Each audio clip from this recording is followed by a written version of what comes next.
Listen, I am a body neutrality, fat acceptance girly.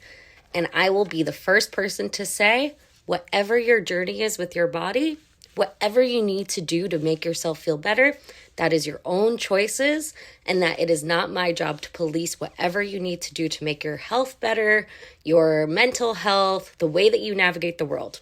Now, what I don't accept is if you build an entire platform around creating a safe space for people to live in their own bodies, to find community, and then basically shit on that community in a way of which that you dox people, you harass them, you have literally blocked people for trying to ask questions around something that sadly maybe should have been clearer. Just a thought. Not harassing, but what if the creator changed their views? She must be referring to Lizzo. What do you think? Hey, this the number one lie fat people say. Bro, I don't even eat that much. Cap! I'm fat and I used to be fatter. I know that's a damn lie because I used to say the same shit. I didn't realize until I counted calories I was shook. People confuse excessive calories with low-volume foods.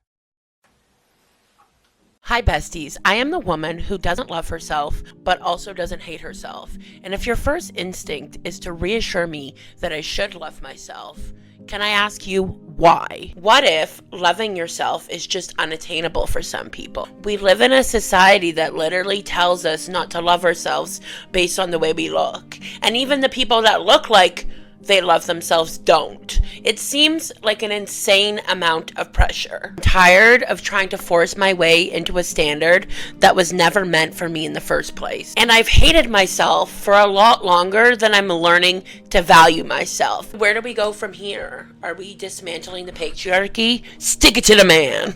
So for now, I'm the woman who doesn't love herself, doesn't hate herself, but is working on valuing and humanizing herself. I don't know what that looks like, but I'll be here. Okay, bye, love you, not me. Can I ask, what about yourself don't you love? Girl, you're literally my biggest idol. Definitely your biggest. We value ourselves when we prioritize our health. Why do you keep going on about this? Exactly. She needs to take action outside of TikTok.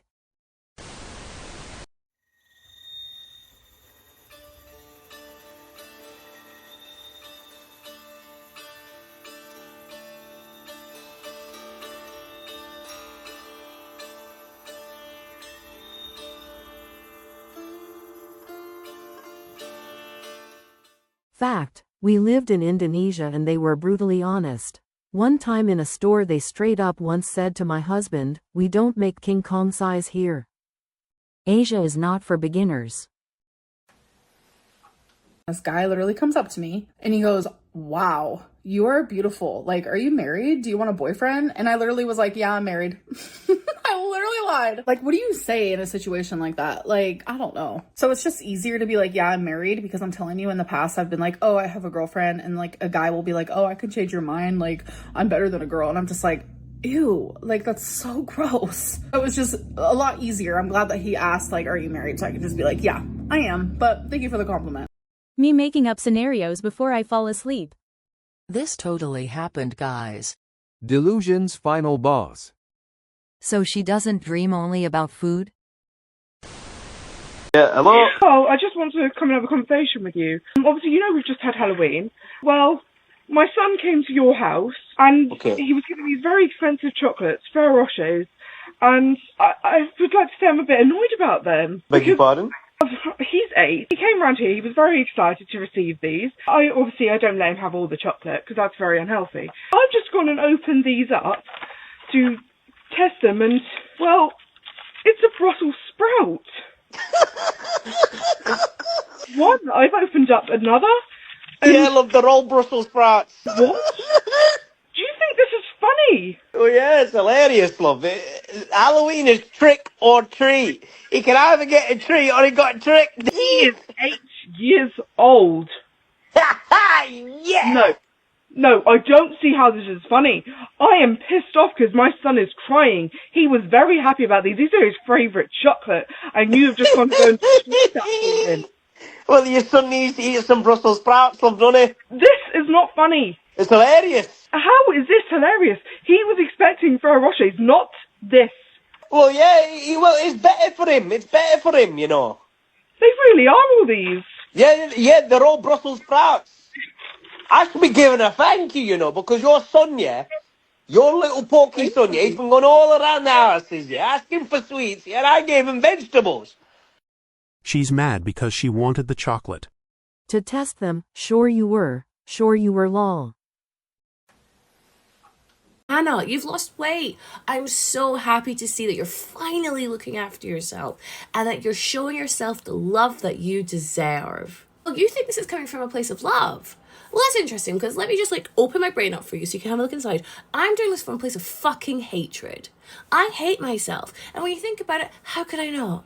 When I think about the news stories of the constant blaming of fat people for the breakdown of medical systems, that the media portray fat people as lazy, slobs, unintelligent, delusional, unlovable. Public transport isn't built for people of size, and people recoil at the idea of being sat next to me. I was constantly told that I was not okay, and that led to a lot of self-hatred.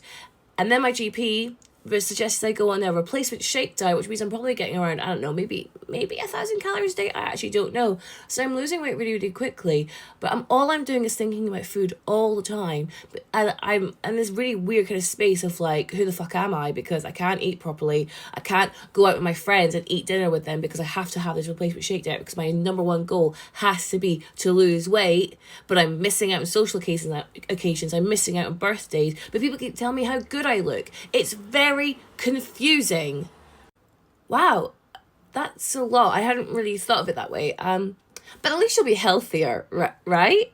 Well, let's talk about that. Now, I can't look into the future, but I really feel like my gallbladder is about to give out. And that's going to irreparably damage my digestive system to the point where I have chronic IBS, which means I cannot eat anything without shitting myself. I can't leave the house without wondering where the nearest bathroom is. I have legitimately shit myself because of this. And this is directly because of my extreme weight loss on that ridiculous replacement shake diet, okay?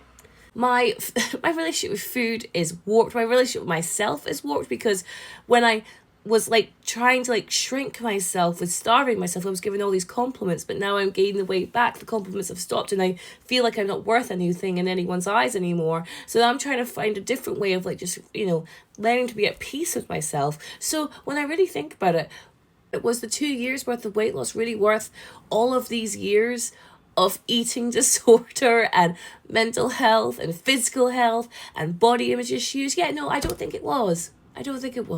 Oh, you've gained the weight back? Well, you need to just try another diet and get back on that horse. Fuck off. The minute I stopped dieting, it made me realize that dieting was making me hate myself. It's awful. The chronic IBS and gallbladder issues from a life of dieting and the non-alcoholic fatty liver from all the corn syrup in the shakes. No one talks about it. I am 48 and have all this. But isn't there another way? Healthier way? Maybe? Just maybe? If not, here is another crazy thought. Very, very crazy thought. What if you eat what you eat, but eat less? The destruction of this scale is dedicated to all of the women whose lives have been ruined and ruled by it. This is for us, ladies. Safety first. I'm tired of you stealing my life. I'm tired of you making me feel Well, like at least it's good to finally see her working out. how my day is. That scale would probably break faster if you just stood on it. Huh? What? Not again! Ah! She could have just stepped on it. Looks like your life has been ruled by food, not that scale. Let's end the video with some motivation. Anything that you want in the world is possible. I literally used to weigh over 600 pounds and sat in a recliner for 20-something years of my life thinking that I was going to die miserable, alone, and unhappy. And I am in a massive Airbnb mansion on a lake, and I'm going to marry the love of my life. I'm happy, I'm healthy, I'm so blessed, and it's all because of my mindset, my commitment, my dedication, and my belief in myself and my power that I harnessed from within to transform my own life. And if I can do it, I swear to you, you can too. I'm gonna flip the camera so you guys can see this view. It's crazy. 'Cause you gave me peace, and I wasted it. Keep it up, stay fit and healthy. Thank you for watching. Please like and subscribe.